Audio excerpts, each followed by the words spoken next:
everyone, welcome. I am Hillary Kaplan-Samorja. I'm a member of our admissions team. I'm actually based in the Bay Area where it's morning, and I'm joined by my colleagues Evan Sherwood and Philip Andrews, who are on the East Coast. And we have a packed agenda. We are going to start with the introduction of our panelists. And then Philip and I will cover some of the slides about HBS's relationship to Israel. And then we have a Q&A panel with our panelists who are both current students and recent grads to share more about their experience. And then we will end with some live Q&A. And thank you to those who have already sent in questions. We will cover those questions as well. But first, I'm going to have our panelists introduce themselves. And I'm going to start with Evan and Philip, my colleagues first. So Evan. Hey everyone, my name is Evan Sherwood and I work alongside Hillary on the outreach team in the admissions office. I'm so excited to be with you here today. Hi everyone, my name is Philip Andrews. I work in the Career and Professional Development Office at HBS based in Boston, and I manage the school's employer relationships for Europe, the Middle East, and Africa, and I'm also a career coach. Wonderful. So Mark, why don't we start off with you? If you could just introduce yourself, your class year, where you're from, where you did your undergraduate education, what you did before HBS, and what you're doing upon graduating. Yeah, sure. So I'm Mark Gackman. I'm class of 2020, part of the first cohort of the MSMBA program. Grew up in Kiryat Gat, studied electrical engineering at the Technion prior to HBS. I also worked at Apple in the engineering role, and post HBS, I'm going to Microsoft. Great. Whoever wants to go next. Hey everyone, my name is Guy, and I'm a class of 2021. I'm from Kochav Yair, a little town by Kfar Saba. Prior to HBS, was working at Applied Materials in the semiconductor industry, studied biomedical engineering at the University of Tel Aviv, and post-MBA looking for jobs in the medical device, digital health industries. Great. Tanya, you want to go ahead? I'll go last. Sure. Hi, everyone. My name is Tanya. From Ra'anana originally. Did my bachelor's and my master's at the Department of Biotechnology and Food Engineering at the Technion. Then I shifted gears a little bit, worked at McKinsey for years, and then after HBS, I'm also going back to McKinsey.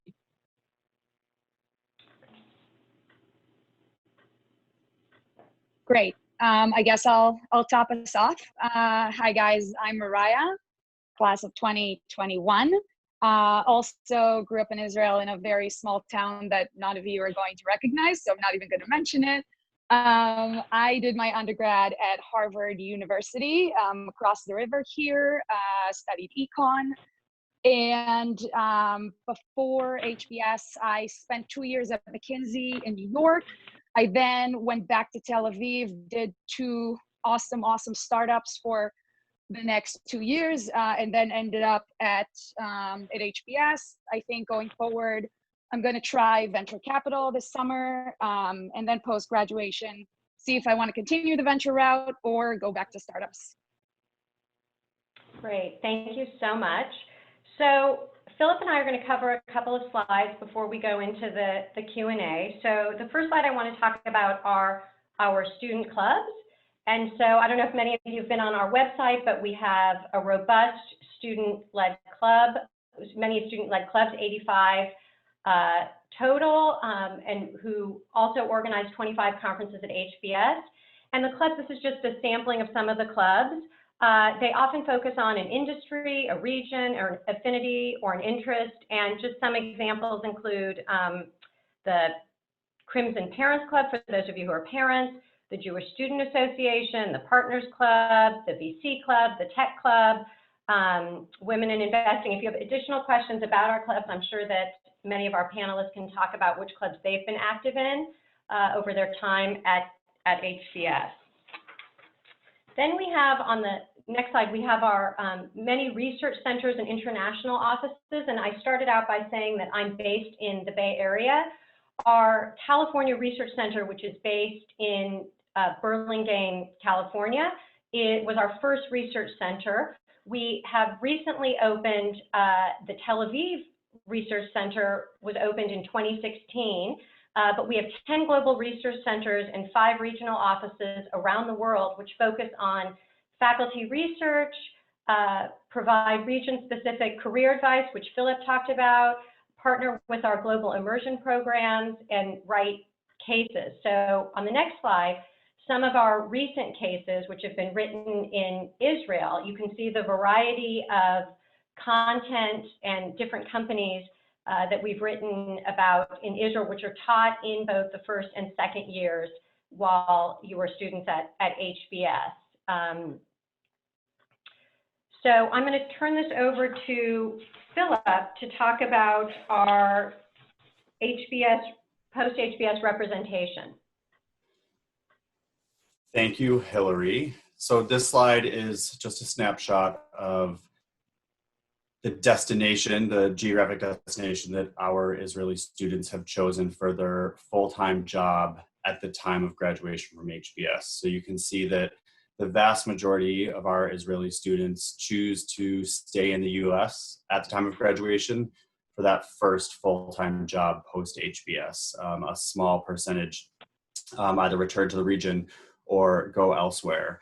Again, this is at time of graduation, so on a subsequent slide, you'll see that many of our Israeli alumni do at some point return to Israel to pursue advancements in their career. On the next slide is a snapshot of the industry choice for the most recent graduating class. So this is not just Israeli students, this is the class as a whole. If you want to see more detailed information that's broken down by industry or geography or function, you can visit our employer-facing website for more details. That's hbs.edu/recruiting. A couple things to point out here. The consulting percentage has remained consistent really for the last decade. The financial services piece here, the majority of those roles that fit into financial services are in private equity, venture capital, and investment management. A small portion is investment banking these days. And technology continues to grow as a destination, an industry destination for students. What's not included here that I think is important to point out is the breadth and variety of organizations that hire from a class of 930 students at HBS. So roughly 550 different organizations hire from the first year and second year class. So there's a breadth of opportunities available to students.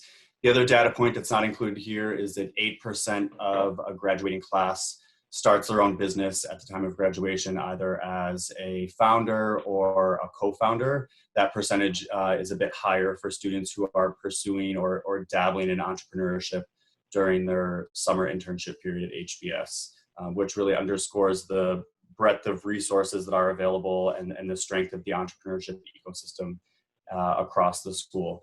No matter what industry or function a student's pursuing, the Career and Professional Development Office takes a very tailored one-to-one approach to helping students understand what it is they want in order to get that job and to really hone and craft their unique career vision, because there's 930 students in a year and each of those students have a unique career vision. So we really rely on our career coaching program, which numbers about 55 different coaches around the world, many of whom are HBS alumni and work with students one-on-one. And then on the next slide, we just have a snapshot of a few prominent HBS alumni, Israeli alumni, who are back in Israel, making a difference, working in business across sectors, both as founders and joiners. HBS alumni continually make changes as their professional lives progress, especially during the first 10 years post HBS. For example, Noam, the fifth alumna that's listed here. After HBS, she spent a few years at a private equity firm in Tel Aviv before transitioning into a role in tech in Israel. And that's an example of someone who can turn to our office post HBS as their career evolves. The services of career and professional development are available to our alumni for life. And I'll hand it back to Hillary. Thank you. I'm going to cover just a little bit about our tuition assistance and financial aid. And we are very proud to offer need-based financial aid to make the MBA education a reality. Nearly half of our students receive need-based scholarships, with the class of 2021 having an average package of about $42,000 a year. And need-based aid is available to both international and domestic students. And this aid is a result of our very generous alumni who donate roughly $35 million a year to support this program. So when you think about financing, there are really three components. So there's the tuition assistance piece, where we're funding need-based scholarships. And in addition, there are complementary fellowships to support individual students coming from different backgrounds. So for example, the Forward Fellowship supports our MBA students from lower income backgrounds who may carry significant financial burdens, and we have access to additional funding for them. And then there is an opportunity for summer fellowships, which if any of you have questions, Philip can certainly answer these, for you to explore internship opportunities. There's funding for students who are experimenting or exploring with career options. And then once you graduate, there's additional career support, which includes loan assistance depending on what field our students are pursuing. So next page is just a little bit more detailed about some of the tuition assistance. And you can see some examples of external funding options, in particular for international students. So I am going to start with some of the questions and some of the questions that you've sent in. But first, I'm going to have each of you answer how you made the decision to attend HBS and pursue an MBA in the United States. So Tanya, why don't we start with you? Sure, happy to. So as I said, I made a bit of a career shift and transitioned from a very scientific research environment into management consulting. And for me, it was mostly about a place that would actually teach me business. So the transition was quite clear. I also liked the fact that it would be a case-based method that was going to be taught. I talked to people at McKinsey who went to HBS, and I did the whole comparison.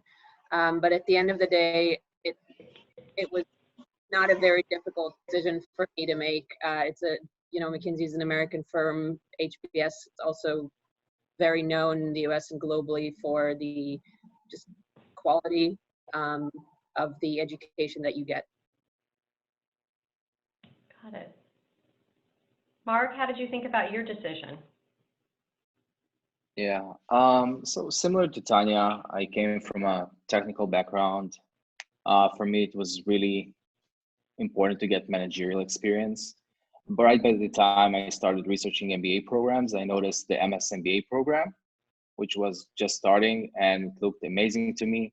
It's focusing on entrepreneurship and everything combined with HBS experience and the case method and all of the strengths with the MS in engineering, basically 2 degrees, was right what I wanted, and this was mostly it. Okay. Mariah? Sure. I'm not sure how translatable or relevant my experience is because I got my undergrad here. I just fell in love with Harvard when I did my undergrad. When I did my undergrad across the river, I completely immersed myself in this place, and I had this fantasy of coming back to it because it completely changed my life. And so that's kind of the personal aspect. The more professional aspect, I guess, is I see HBS as a general management school. I mean, we know Wharton is like super into finance. We know Stanford brands itself as like, you know, the entrepreneurial tech, whatever. But I didn't want to put myself into, you know, a predetermined bucket before I even got a chance to like explore everything an MBA has to offer. So I decided to go with HBS because I think it's the most generic, but in a good way, in a way that allows you to like explore what you want to do and be successful at it later on without being punched into a specific, you know, framework that might not work for you later. So that's me. Mm-hmm. Guy? Hey, yeah, I'll start with why the move to the US. So I think for me, the decision to do an MBA was kind of as a result of wanting to make a pivot, both from a geographic perspective, so moving from Israel to the US industry. So I mentioned I come from general tech and semiconductor, and I wanted to move into healthcare. And also from a role, like Tanya said, something less technical and more business oriented. And I felt that an MBA would allow me to do kind of be a segue to do all that as smooth as possible, that transition. And then more specifically, why HBS? So I think the way I viewed it is that initially I was aiming for the top schools, which kind of narrowed the pool to just a couple. And then thinking why HBS and not the other schools, which Mariah also mentioned. So the case method, the financial aid is definitely the big plus. And being in Boston, which was a great city for me, was part of the decision. And lastly, and I think most importantly, just kind of the history and legacy of excellence, knowing that there's a lot of people and a big alumni network that I could reach out to is something that was probably the most important for me. That's great. So I'm going to move on to another question, but for those of you listening, please submit your questions and we will ensure that our panelists answer them. So you can submit them through the chat button, and we will answer them. So I'm going to move on to the next question. So I showed the slide about the 85 student clubs across many different areas.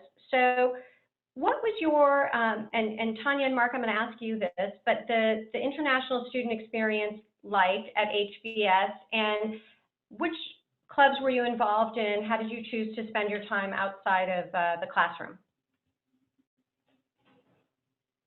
Yeah, so I'm happy to kick this off. And for me, those two questions are actually interestingly related. So as a lot of Israelis know, we're part of the Middle Eastern North American region, but we rarely get clustered into this region in professional settings. And one of the clubs at HBS, the MENA Club, was a club that I decided to join early on. And it turned out to be a great fit. I went on both annual retreats and I met people from countries that are physically close but couldn't be more far away. During those 2 years, I've made friends with people I never thought I would be able to befriend, and I think those friendships will probably last me a lifetime. And that's just one example of how strong the experience has been for me in these last 2 years, and how much the clubs actually can achieve by bringing people together, by helping plan events.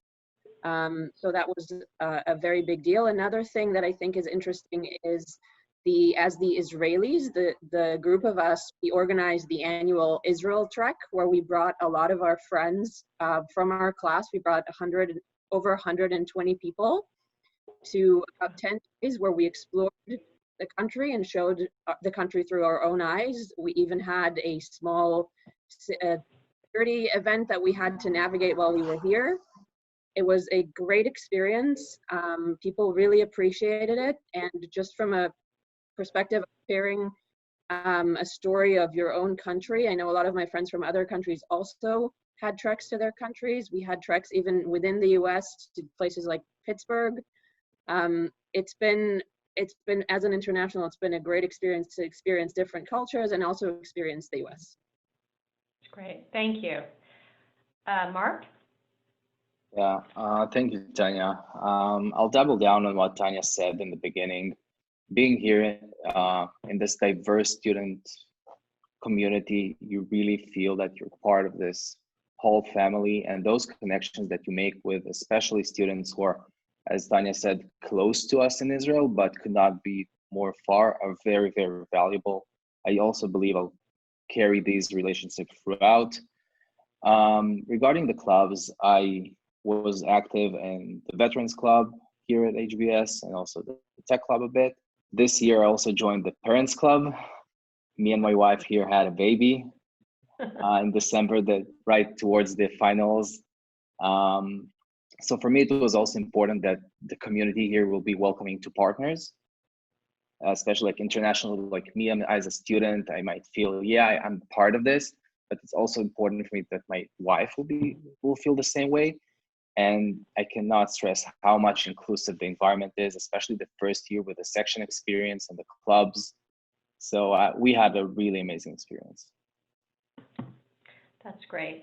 So on our call, these are all people thinking about applying to HBS. And so I want to ask what your advice is for prospective students from your region. And Guy, you talked about HBS and the case method and the generous financial aid. So what advice do you have for someone who's thinking about applying to HBS? Do it. No, joking. First of all, figure out if it's the right thing for you, and what's your motivator, what's motivating you, and if that's the right life choice for you. But if you do figure out that you want to do an MBA and you want to do it in the US, I highly recommend HBS for all the things that we already discussed.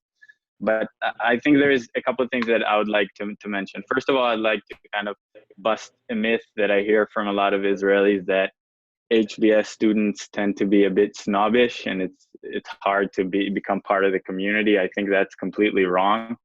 Like in every community, you're going to have people that are harder to connect with, but in general, people here are extremely, extremely open-minded, genuinely nice, and it's a great community to be a part of. So that's one thing. And the other thing, it's maybe less directly answering your question, but I think it's something that's important to mention, is that if you do make the decision to come on board and do an MBA here in HBS, leave your cynical Israeli part behind and kind of come open-minded, come ready to kind of interact and engage in ways that are different than what we're used to. There's a lot of reflection. There's a lot of thinking about things at a more global and strategic way. And I think this is something that's amazing and that you can really get a lot out of as an Israeli coming to an institution like HBS. That's great. Mariah, what's your advice? What is my advice? That's a good question. I think I agree with everything that was mentioned by my colleagues here. I would specifically emphasize again, Guy's point about coming open-minded. It is very important to immerse yourself in this experience fully. And also, I'd say kind of come open-minded not only with relations to the social aspect, but also with relations to your career and what you want to do, because this place exposes you to a lot of things that you may or may have not thought about before. And so engaging topics that wasn't a part of your world of content before can be very helpful in your journey, and can prove very very useful in your career. Great. Okay, I'm going to ask one more question, then I'm going to turn it over to Evan, who's been taking in the questions. So, Mark and Tanya, you just finished, so congratulations. I'm sure it's a little bittersweet. So if you can think back over your 2 years, and Mark, I know you even got to come early because you started your MSMBA program early, or that program starts in August. Can you share one of your favorite memories from the last 2 years?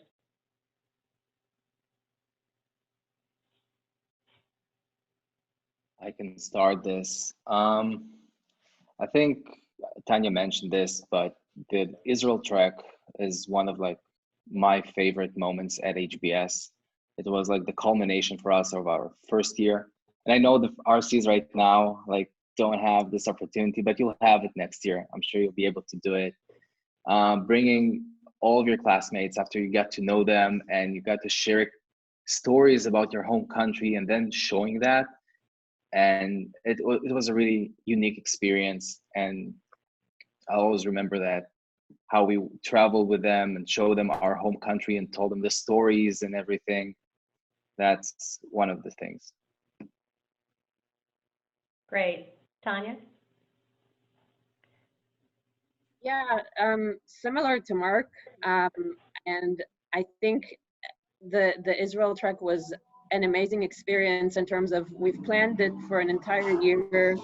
It brought us very close together as a group, and once it actually happened, and especially the moment of crisis that we had, it was an actual moment of leadership. And I actually, when I reflect back on it, it was a great moment to step up and make an important decision for 130 people, communicate it effectively, and just really see how we are in real life in action, and also just experiencing the reaction of the people to what had happened and the connection that we established with them, and having people now close to graduation reflect back and saying that that the Israel trek was one of their favorite moments just makes it all worth it. That's great. Thank you. I'm going to turn it over to Evan, who's been taking in our live questions. But Evan, go right ahead. Awesome. Thank you, Hillary. So I'm going to direct this first question to Philip. Mariah mentioned having an open mind when, during your career exploration process, both while a student and after you graduate. Philip, can you tell us more about the resources available to students and alums through your office? Sure, thanks, Evan. So any job search has 3 phases: discover, source, and pitch. And when you come to HBS as a first-year student, for the first 2 months that you're on campus, the Career and Professional Development Office really helps you focus on the discover phase, on understanding and putting some flesh around what it is that you're interested in. So you may be a career switcher, which most of our students are. You may have already figured out that you want to be in tech, but you aren't sure where exactly that is. So we really try to embrace the fact that students are here to explore, and they may go explore for their summer internship and come back from their summer internship and have to rediscover what it is that they want to do post HBS. And similarly, I gave the example of Noam Mills in Tel Aviv. She has made pivots post HBS. So that discovery process always continues. And that's why we find it's important to support our alumni for life with career coaching primarily. Awesome. The next question, maybe I can have one current student slash newly minted alum, and Phil talk about this topic, but just, your general thoughts around the tech ecosystem at HBS and how HBS is supporting tech ventures.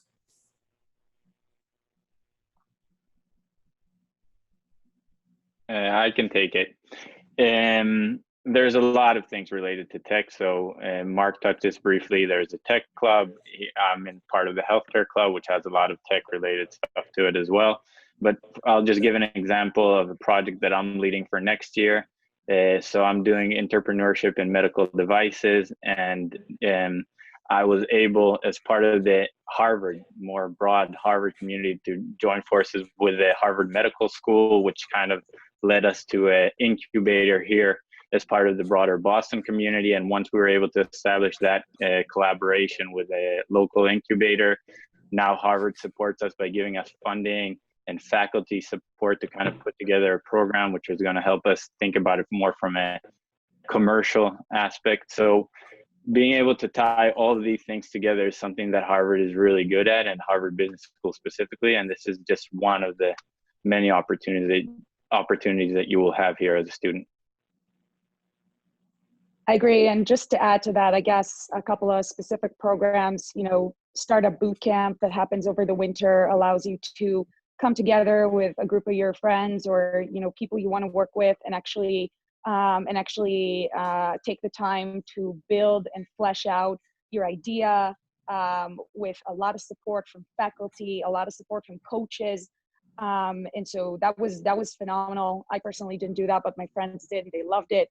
The Rock Center for Entrepreneurship is providing ample funding for many things. So for example, if you want to take the summer and go work on your own venture or go work on your own startup, or even join like an early stage startup that can't pay you, Rock Center will provide you with funding for that, which I think is unbelievable. They just give you money to go work on your idea. My partner, who actually graduated HBS in 2016, did that over the summer and found it incredibly helpful. He moved on to start his own company after HBS.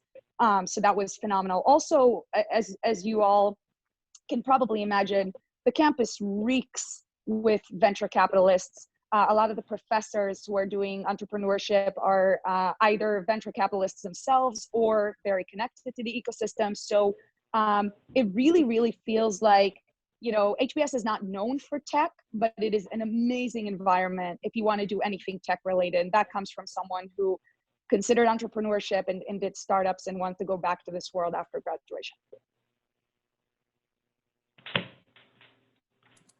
The next question comes on the topic of your relationship you have with your professors at HBS. Does someone want to speak to the professor-student dynamic in the classroom?